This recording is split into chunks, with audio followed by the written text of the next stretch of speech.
कि एक तरफ नीतीश कुमार अपनी कुर्सी बचाने के लिए तेजस्वी यादव के साथ हर वो काम करने के लिए तैयार हैं, तो वहीं तेजस्वी यादव भी इस बात का इंतजार कर रहे हैं कि पेड़ पर पक गया है आम कभी भी गिर सकता है और गिरेगा तो छानने का मौका मिलेगा।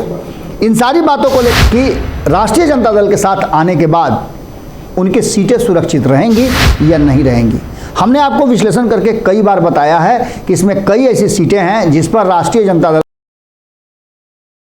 नमस्कार, बहुत बहुत स्वागत करते हैं आपका। और गेम समझिए में आज हम जो आपसे बात करने के लिए आए हैं और जो बिहार की राजनीति में अंदर खाने में जो बातें चल रही हैं उस पर कुछ ऐसी बातें रखने के लिए आए हैं जो अब तक पब्लिक डोमेन में नहीं है। इन बातों में कुछ तो चीज़ें हैं जो आप तक पहुंची भी हैं। इनमें से सबसे पहले आपको ये लग रहा होगा कि नीतीश कुमार जिस फार्मूले पर काम कर रहे हैं, जो तेजस्वी यादव का फार्मूला है, ये फार्मूला 23 तारीख को जब सभी जुटेंगे तो कितना सफल होगा। देश भर में अलग अलग फार्मूले की बात की जा रही है और कहा यह जा रहा है कि जहां क्षेत्रीय दल हैं वहां राष्ट्रीय जो दल भी हैं उनको लीड करेंगे। ये सारे फार्मूले काम करना शुरू कर चुके हैं और इन फार्मूलों में सबसे बड़ी बात यह है कि नीतीश कुमार की विधायक छवि, हम इस पर लगातार फोकस कर रहे हैं। नीतीश कुमार ने अपने राजनीतिक जीवन में ऐसा एक भी काम नहीं किया है जिसके चलते उन्हें कटघरे में खड़ा किया जा सके।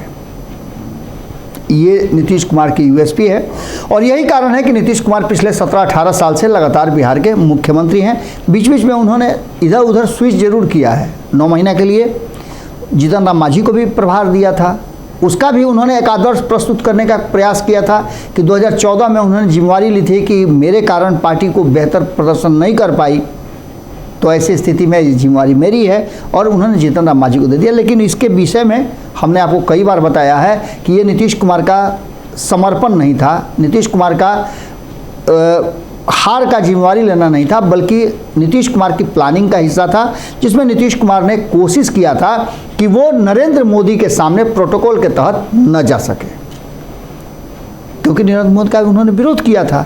2015 में उन्हें मौका मिला और उस मौके को खूब जम करके उन्होंने भुनाया।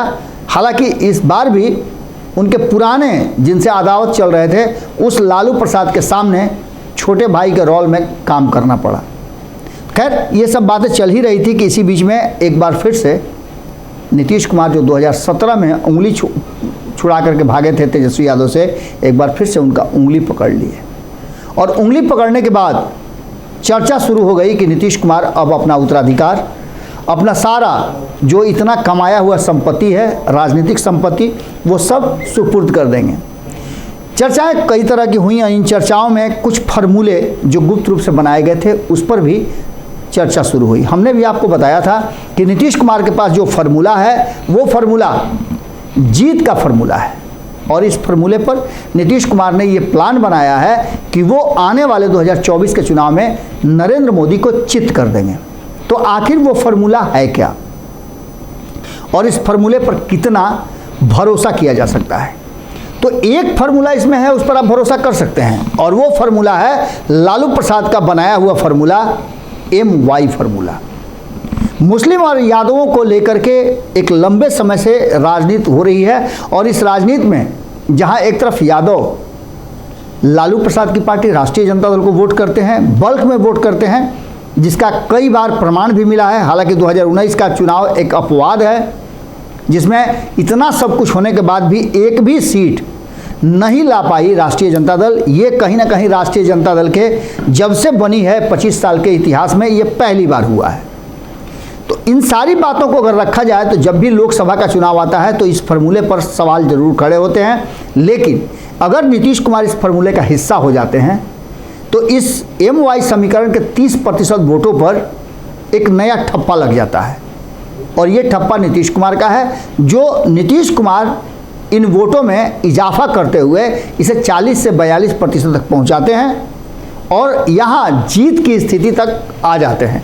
क्योंकि आपको याद होगा कि भारतीय जनता पार्टी भी 40% NDA के गठबंधन के तहत 40 से 42% वोट ला करके सत्ता में स्थापित होती है। अब लड़ाई इसी बात की चल रही है।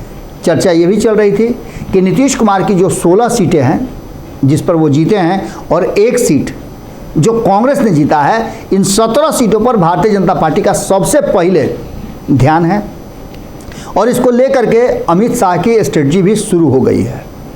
इसी स्ट्रेटजी के तहत ये कहा जा रहा है कि कई एमपी हैं जो संपर्क में हैं भारतीय जनता पार्टी के। इनमें से कई लोगों के मिलने जुलने का भी फ़ोटो आया है। हालांकि फ़ोटो तो राष्ट्रीय जनता दल के भी कई नेताओं का आया है, लेकिन राष्ट्रीय जनता दल के पास एमपी है नहीं, तो ज़्यादा उस पर चर्चा करने की कोई ज़रूरत भी नहीं है। लेकिन नीतीश कुमार के पास 16 सांसद हैं और ऐसी स्थिति में इन सांसदों को इस बात का डर सताने लगा है, इससे कोई इनकार नहीं कर सकता है कि राष्ट्रीय जनता दल के साथ आने के बाद उनकी सीटें सुरक्षित रहेंगी या नहीं रहेंगी। हमने आपको विश्लेषण करके कई बार बताया है कि इसमें कई ऐसी सीटें हैं जिस पर राष्ट्रीय जनता दल का उंगली रखा गया है और अंगद के तरह अगर पांव जमा दिया है राष्ट्रीय जनता दल ने, तो ये मान के चलिए कि नीतीश कुमार को वो सीटें छोड़नी पड़ेगी अगर उन्हें मुख्यमंत्री की कुर्सी पर 2025 तक बने रहना है। छोटे छोटे त्याग कहीं ना कहीं तेजस्वी यादव ने भी किया है और ये बातें इशारा कर रही हैं कि एक तरफ नीतीश कुमार अपनी कुर्सी बचाने के लिए तेजस्वी यादव के साथ हर वो काम करने के लिए तैयार हैं, तो वहीं तेजस्वी यादव भी इस बात का इंतजार कर रहे हैं कि पेड़ पर पक गया है आम कभी भी गिर सकता है और गिरेगा तो छानने का मौका मिलेगा। इन सारी बातों को लेकर के ललन सिंह का नाम भी सामने आ रहा है कि ललन सिंह भी चाहते हैं कि तेजस्वी यादव के हाथ में कमान हो और वो इस कमान के साथ साथ बिहार की राजनीति में, बिहार की गद्दी पर वो काबिज हो सकें। यानी कि मुख्यमंत्री और उप मुख्यमंत्री के लिए दोनों तैयारी कर रहे हैं और ये अब चर्चा का विषय बना हुआ है। वहीं आपको बता दें कि 2024 के चुनाव में ललन सिंह मुख्य टारगेट में है, जैसा कि पंचनामा में भी आपको संपादक नमन मिश्रा जी ने बताया कि उन पर सर्जिकल स्ट्राइक करने से लेकर के पॉलिटिकल इनकाउंटर तक की बात की जा रही है।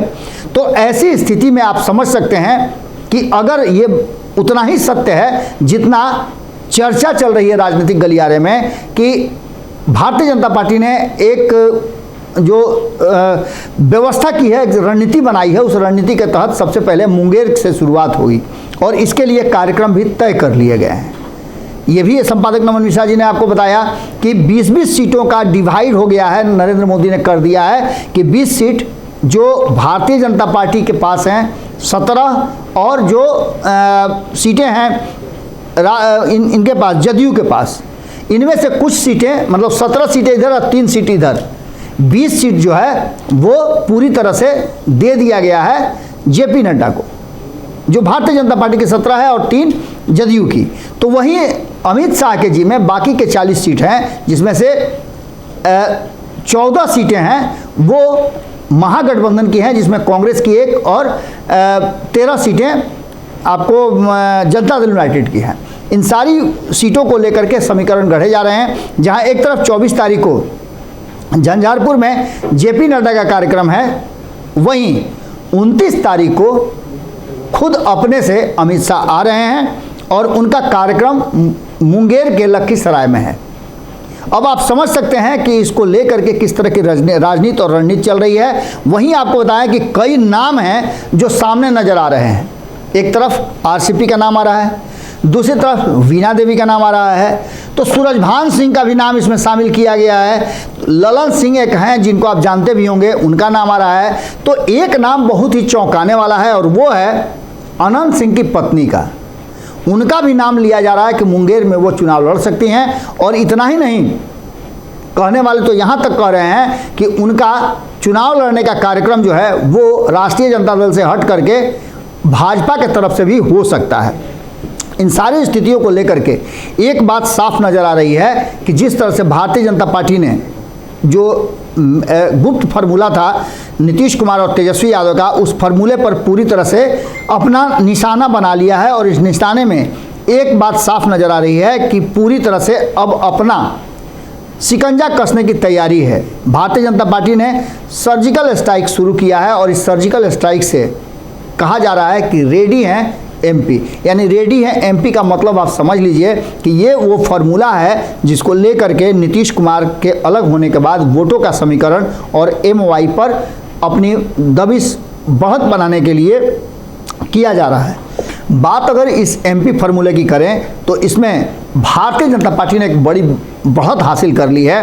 और हाल फिलहाल में जिस तरह से महागठबंधन में एक बड़ी टूट हुई है। महागठबंधन में नीतीश कुमार के सबसे ज़्यादा झंडा लेकर के चलने वाले जीतन राम मांझी जो एनडीए में रहे तब या फिर महागठबंधन में आए तब, दोनों ही जगह पर नीतीश कुमार का झंडा बुलंद रखने वाले मांझी अब महागठबंधन से बाहर हैं। उनके पुत्र ने भी जब इस्तीफा दे दिया तो मंत्रिमंडल से वो बाहर हो गए और ऐसी स्थिति में जीतन राम मांझी कहा जा रहा है कि वो एनडीए का हिस्सा होंगे। उनकी सारी बातचीत फाइनल हो चुकी है। तो ऐसी स्थिति में आप एम का मतलब मांझी और मांझी का फॉर्मूला कहीं ना कहीं सेट हो गया है भारतीय जनता पार्टी की तरफ। तो इनके पास जो 5% के आसपास वोट है, 5 से 6%, ये वोट उनके तरफ जाता हुआ दिखाई दे रहा है, क्योंकि इन सब वोटों में बहुत ज़्यादा इधर उधर नहीं होता है और इन 5 से 6% वोटों में 80% वोट जीतन राम मांझी अपने खाते में ला सकते हैं। 2020 में भी उन्होंने अपने आप को प्रमाणित किया है और 2020 में वो 4 सीटें विधानसभा की लेकर के आए थे। इसके अलावा अगर बात करें तो पी का मतलब पासवान वोटर भी 7 से 8% हैं। इन वोटों में से अगर चाचा भतीजा दोनों एनडीए के तरफ रहते हैं तो ऐसी स्थिति में इस वोट पर पूरी तरह से भारतीय जनता पार्टी का कब्जा होगा। अगर 2-3% वोटों की बात करें तो इधर उधर मान के भी चलें तो आप इतना समझ के चलते हैं कि 5 और 5-10% वोट का इजाफा कहीं ना कहीं एक तरफा भारतीय जनता पार्टी की तरफ आ रहा है। और यही कारण है कि भारतीय जनता पार्टी ने कहीं ना कहीं नीतीश कुमार और तेजस्वी यादव पर बढ़त बनाने की शुरुआत कर दी है। 23 तारीख को महागठबंधन की एक बड़ी बैठक होने वाली है। कौन बैठक में आएगा, कौन नहीं आएगा, आज भी असमंजस की स्थिति है। लेकिन इस बैठक से एक बात तो साफ कही जा रही है कि बहुत कुछ रास्ते खुल करके सामने आएंगे। या तो भारतीय जनता पार्टी के लिए उस दिन जश्न का माहौल होगा या फिर ये जश्न महागठबंधन मनाएगा। लेकिन महागठबंधन के जश्न और भारतीय जनता पार्टी के जश्न में काफ़ी अंतर है। अगर ये नीतीश कुमार समझ रहे हैं कि वो MOI फार्मूले के नाव पर सवार होकर के और बैतरनी पार करके लोकसभा तक पहुंच जाएंगे तो शायद ये उनकी भूल होगी, क्योंकि MOI समीकरण का एक्सपोज जो होना है वो 2019 में साफ हो चुका है, क्लियर हो चुका है कि नीतीश कुमार रहें या कोई भी रहे, MOI समीकरण रहे या जितने भी समीकरण आप गढ़ लें, 2014 और 2019 इस बात की तरफ इशारा कर रहा है कि भारतीय जनता पार्टी ने अपना एक दायरा बना लिया है, जाल बिछा दिया है और उस चौपर पर कहीं ना कहीं वो सवार हो गई है। अब ऐसी स्थिति में बिहार की राजनीति में जिस तरह से एक गठबंधन बनाने की तैयारी चल रही है, बिहार उसका अगुवा बन रहा है, सूत्रधार बन रहा है, उस पर भारतीय जनता पार्टी का लगातार वोटों का अपनी तरफ लाना इस बात की तरफ इशारा कर रहा है कि भारतीय जनता पार्टी पूरी तरह से आने वाले 2024 के चुनाव को समझ रही है। अभी महागठबंधन के नेता एकजुट हुए भी नहीं हैं कि भारतीय जनता पार्टी ने अपनी स्ट्रेटजी, अपनी रणनीति और चुनाव की तैयारियां, वोट कहां से कितना आएगा इसकी तैयारी शुरू कर चुकी है। गेम समझिए में हम आपसे यहीं विदा लेते हैं। बाकी की खबरें भारत लाइव पर लगातार जारी रहेंगी। बहुत बहुत धन्यवाद, नमस्कार। अगर ये वीडियो पसंद आई और वह बिहार के राजनीति और बिहारियत से सरोकार रखेनी तो सब्सक्राइब बटन दबा के चैनल के सब्सक्राइब कर ली। ओजे एगो घंटी बा, ओकरा बटन दबा देला से कुल सटीक और मारक खबर रुआ मुफ्त में मिल जाई। अगर रुआ पत्रकारिता के हमनी के नया प्रयोग में सहयोग कर चाहतानी तो ज्वाइन बटन दबा दी। पेटीएम नंबर नोट कर ली 9386816700। धन्यवाद।